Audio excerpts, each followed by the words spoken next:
In this video, we'll discuss how to integrate and think about a person's ethnicity in relation to face reading. Enjoy. Hey everybody.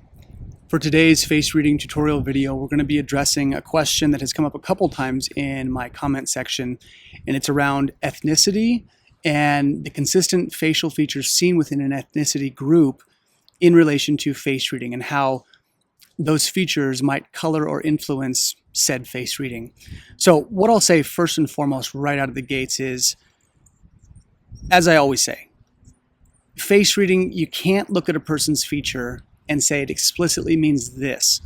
What we're looking for is general pattern recognition across the board with facial features. There's some consistency in how form and function relate in the natural world. And so when we see these consistency in facial features in relation to psychology, behavioral rhythms, etc., it's definitely there. It's definitely real, but don't get hung up on that this feature explicitly means this. That's one. Two, we're at a place right now in global culture where, for whatever reason, if you say, well, this culture tends to be like this, or this ethnicity has these behavioral rhythms, even if it's a complimentary thing that you're mentioning, people see it as divisive. There's something that's happened in recent culture where if you say, well, yeah, there is some consistency, people get really triggered. They get really bothered that, like, hey, yeah, a lot of the Asian culture does do this, or they behave like this, or Mexican people behave this way, or have some certain rhythms that are consistent. People immediately kind of give this knee-jerk response that you're stereotyping people, and I just disagree. I don't think it has to be that way unless you make it that way.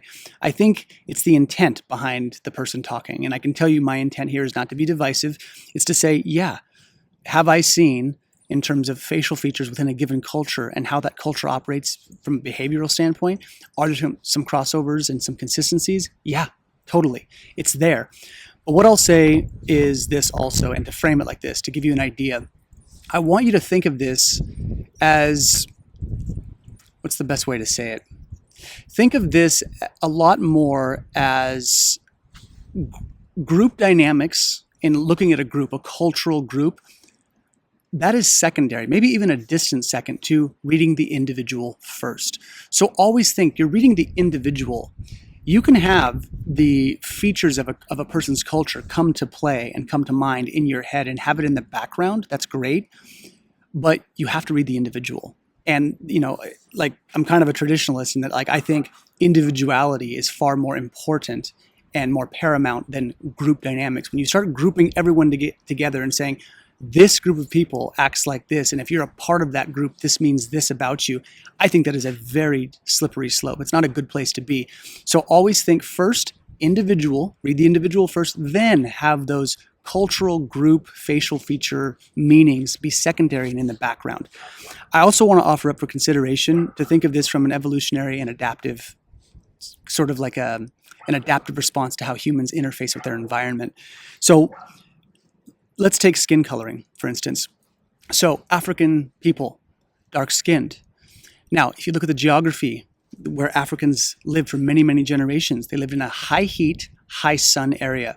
Now, we know, basic science here, that dark-skinned people don't sunburn. Why? Because they have a lot of melanin in their skin.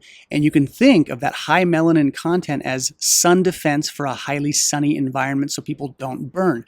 It makes a certain amount of adaptive sense that a person or a culture would adapt, because we evolve, we adapt to our environments, that would be as like a pretty rudimentary baseline defense to sun exposure. Now, if you flip that coin, you look at Eastern European people, and you look at the fair-skinned Europeans, where it's often foggy, they're not getting as much light, it's much colder, their skin is considerably lighter.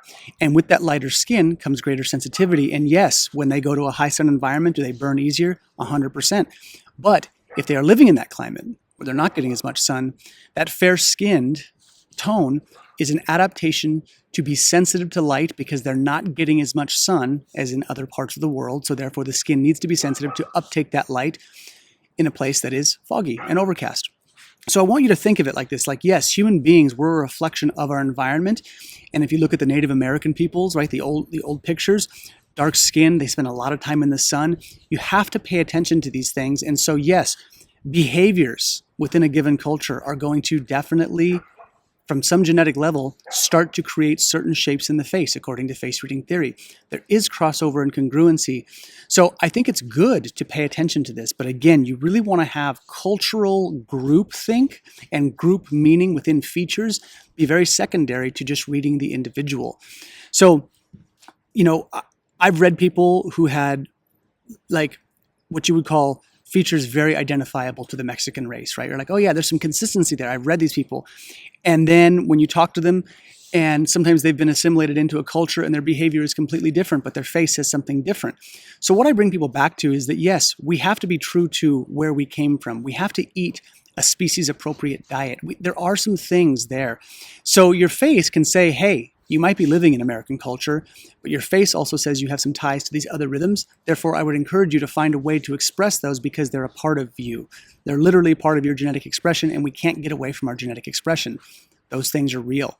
So again, I would love to give you a hard, fast, streamlined, in a box answer, but it's simply not the case. But yes, again, I have seen consistency with facial features. I'll use myself as an example. So my wife is Asian. My heritage is Spanish Mexican on my dad's side and German, Swiss, Irish on my mom's side.